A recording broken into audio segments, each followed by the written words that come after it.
guys? My name is Brandon, and welcome to Audio Addiction, where you can find the latest album reviews, you can find our band interviews, and you can find live footage that we get at concerts. Unfortunately, I will not be going to see Issues and Falling in Verse, their co-headliner together. Just things came up, and I'm unable to go. Also, if I sound kind of off, still getting over a cold. I haven't been putting out content as much this week, but next week I hope to be getting back into the swing of things again. There are some really great records that are coming out next week, so I'm excited to check those out. But I wanted to do two album reviews for you guys. This one being the first one, and the second one being Def Havana. I hope to get those out today. So hopefully you guys can check those out. Also, if you enjoy what I do, make sure to hit that subscribe button. Also, make sure to hit that like button. It means so much, guys. Thank you for the support. Thank you for checking out this review. It definitely means a lot. And hopefully you enjoyed enough to subscribe. That'd be great. So, without further ado, we're going to be talking about DangerKids' new record, Blacklist.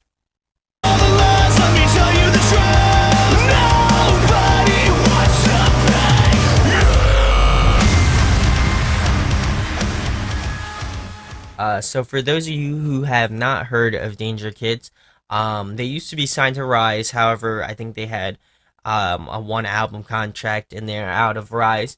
So this album, the follow up record, has been in the wings for some time now.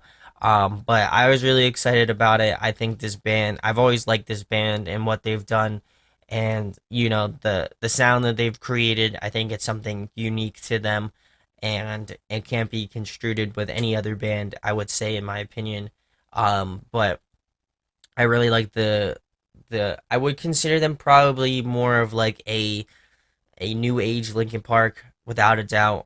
They still have like kind of the electronic elements. They have the rap element, and then they also have like the heavier guitar part elements. So, I feel like they kind of remind me of that classic era of Linkin Park that we all know and love.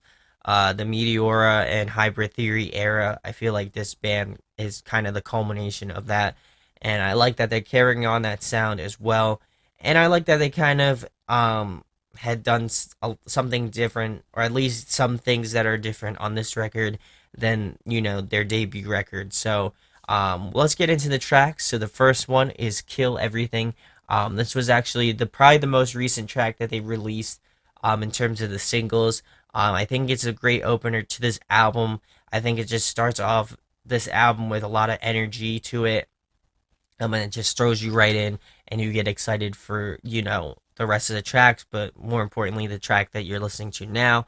Also, I think I've always enjoyed the dual vocals that they've had and the harmonies. They've really kind of concocted a great way to mesh the two vocalists together, in terms of the rap lines, the screaming, the singing, and as well as just like the harmonies and the chorus and stuff like that. I think they've really have done a spot on job of that in I would say all of these tracks on this record. They just have really meshed that sound and those two vocalists together very well. Also, I enjoyed the rapping parts. I really enjoyed the rapping parts on the previous record, so it would be no surprise to you that I enjoyed these as well. I think that they integrated it very smoothly throughout the tracks. Um, Definitely on this track, I think they did a really good job as well. Also, I think they love to sprinkle in those electronic elements with like synths, strings, whatever it may be. I think they really kind of have meshed that very well together, and I think they did a really spot on job on this track. So the second track, the title track of the record, of course, Blacklist. I think they're bringing the heavy, as in the first track. I think the first track and the second track are particularly heavy, um, but they do a lot of tracks on this record that kind of branch out and show you, the different sides of DangerKids, which I enjoy. But getting back to this track, I really like the screamer slash yell scream. I think that's become very popular amongst metalcore albums, where it's kind of not screaming, but it's almost borderline like yelling, screaming, kind of. I don't really know how to describe it. But I really enjoyed that. I always have enjoyed that. Just where like kind of like the voice strain almost. I really kind of enjoy that. I think it's like a cool little touch. Also, I think this chorus is super catchy on this track. They have really done a really good job on a lot of these choruses. I think they're very infectious. They're very catchy in that regard. And like I was mentioning, this one feels very Linkin Park esque. A lot of some of these tracks off this record feel very Linkin Park esque, but this one in particular does feel very Linkin Park esque in terms of Meteor and Hybrid Theory. Maybe not the newer stuff, but definitely in that regard. And then I also like that they added like lead guitar, almost like a solo guitar part in the bridge. I think it's definitely something different and something that they've kind of branched out in terms of that. So I really enjoyed that. We'll move on to track number three, which is Inside Out. I like that they have started it off in sort of a softer way and then picked it up and got back to the heavier sort of side of the track. I also enjoyed the guitar riffing on this track in particular. I think that's something that I always go to in terms of just when I'm listening to tracks for the first time. It's just something that I just pick up immediately. Just being a guitar player, that's something that sticks out to me every time I listen to a track, and it also kind of affects me in terms of whether I think a track's catchy or not, based off of the riffs and stuff like that. But that's something that I particularly pick out, but I think is also something notable to point out as well. I also like the change of pace in the verses. Again, it's kind of where they do a slower bit and then they start to pick it up afterwards, especially towards the chorus, which is really cool. And I think that shows a lot of songwriting capabilities and just overall structure of the track. So really enjoyed that. I also like the layering, especially the lead sort of parts in the chorus. I think that's something that they've always done very well. They've always had really cool, like strong choruses, which is great. I think that's something that I always pick out when I listen to Danger Kids is just the chorus. They always have that sort of strong vibes just in the chorus alone. So I really enjoyed that. I also enjoyed the pacing in the rap parts. I think they're very cool. I think they have done a really good job of making sure that they don't sound similar to another rap line in another track. I think they've really kind of diversified it a little bit, in my opinion. I also enjoyed the breakdown in this track a lot. I think that's really something notable to point out. And then I also really enjoyed this. I think this one took me by surprise. Um, at the end or the last chorus of the track, they go into a key change, which is great. I think that's something that a lot of bands really kind of shy away from, but I like that they did something different with this track. Just it's something different and something that I didn't expect upon first listen. So I really enjoyed that. And I also enjoyed the harmonies along with the key change. I think that's something that's just overall there was something that just took me by surprise and I really enjoyed. And I also consider this track to be one of my favorites off the record. It was just something that was kind of out of left field or kind of standard at the beginning, but towards the end it came out of left field. So really enjoyed that a lot, and it's something that they kind of switched up, which I enjoyed. Um, so we'll move in to track number four, which is "Crawl Your Way Out." This has a I See Stars kind of beginning. I think if they ever did a tour with I See Stars, that would be great. I think they definitely have those sort of electronic components to each band, and they do have some similarities in terms of sound, so that might be a match made in heaven in terms of that. Um, but this track reminds me kind of a few other tracks off their last record, in terms of that. So there are some tracks that are generally reminiscent of their previous record. So that's really cool, and I like that kind of like throwback almost thing. Um, I also like the balance between the two vocalists. I've said it a million times, but it's definitely something to point out that it's oftentimes, at least in my opinion, it's sometimes hard for bands to kind of have two vocalists, especially two vocalists that sing and do a lot of other things in the track to kind of find a nice balance between the two. So I think they really have done that very well, and executed it very well. Also, another great chorus from these guys. I think they, again, have done and written very super solid choruses that I enjoy. and something that I always pick out or I'm humming at work or at home or something like that. So that's something that's really good. I think the layering is really spot on a lot of the on this track in particular. The piano parts, the synth parts, and just the overall layering schematics on this track are really great. And then also another cool guitar solo. A few of these tracks on this record have guitar solos, which have been surprising to me. But I really enjoy, and I like that they had added some diversity to the tracks. So we'll move on to track number 5, which is "Things Could Be Different." This is actually the first track that they released, the first single. I kind of like the distorted intro, but I also enjoyed in "Crawl Your Way Out" that it kind of, I guess, bled into the next track, which is really cool. I think that's also another cool thing to note about "Crawl Your Way Out." But getting back to track number 5, things could be different. I also, like I mentioned, enjoyed the distorted vocals in the intro. I also enjoyed the drums are at the forefront in the intro and the verse lines. I think that's something that's typically not seen too much in a lot of metal tracks or metalcore tracks. So I feel like that's something definitely to note, to point out. I think again another great chorus, just to round out the whole track. And then also this breakdown is probably one of the coolest breakdowns I've heard in a minute. I like the kind of glitchy, techno-y kind of breakdown almost thing. It's very cool. If you haven't listened to this track, give it a listen. And I also enjoy the layering, even though at sometimes it can be much, especially in the breakdown. It gets a little bit in your face, but I do enjoy it. Nonetheless, I just think maybe they could have toned it down a little bit because it was a little bit much at the first time of listening to that track. So we'll move it into track number 6, which is "Ghost in the Walls." I would definitely say this one right off the bat is one of my favorites off the record.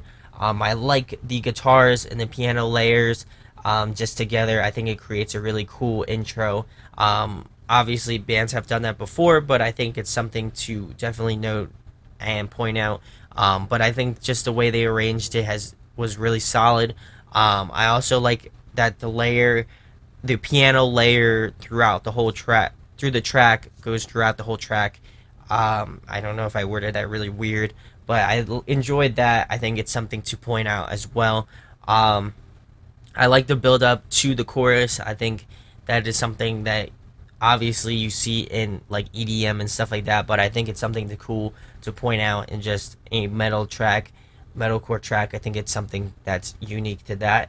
Also, I like the rap verse as well. I've always really dug the rap verses in a lot of these tracks, but this one in particular I enjoyed a lot. So we'll move on to track number 7, which is "Nothing Worth Saving." Um, I like the kind of anthemic. I don't even know if I said that word right, but like anthem sort of intro. It sounds very full. It's really cool. I know I just rhymed that. It was not on purpose. But I really enjoyed that. I also enjoyed the kind of darker undertones.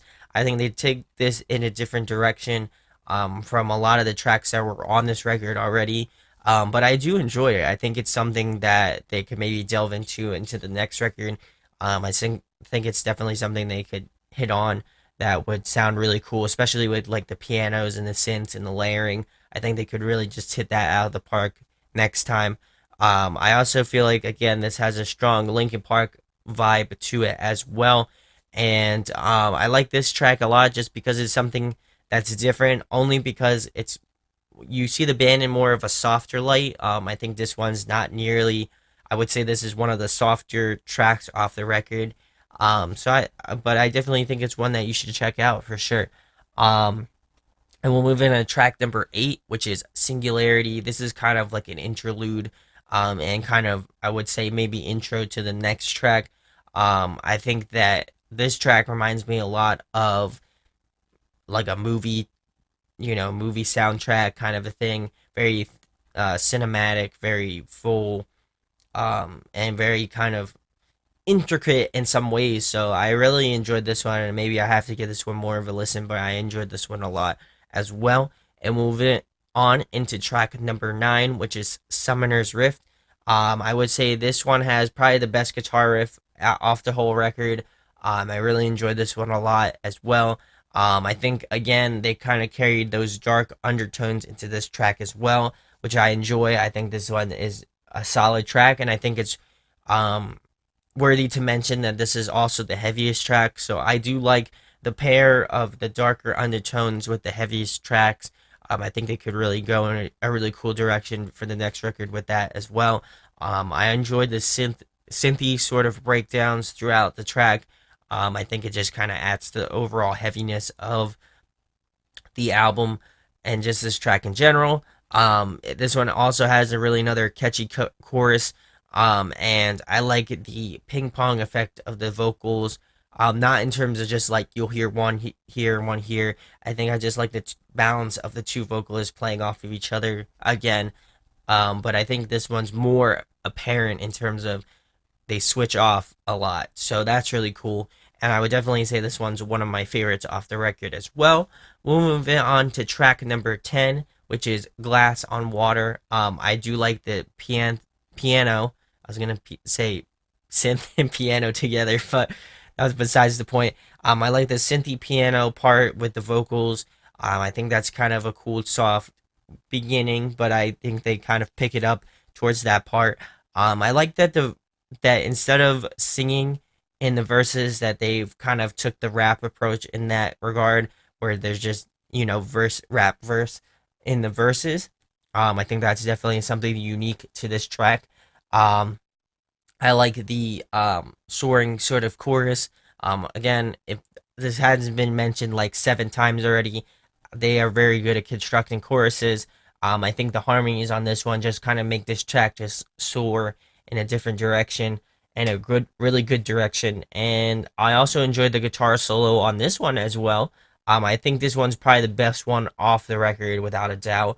And band wise, I would say this one's probably the most cohesive track.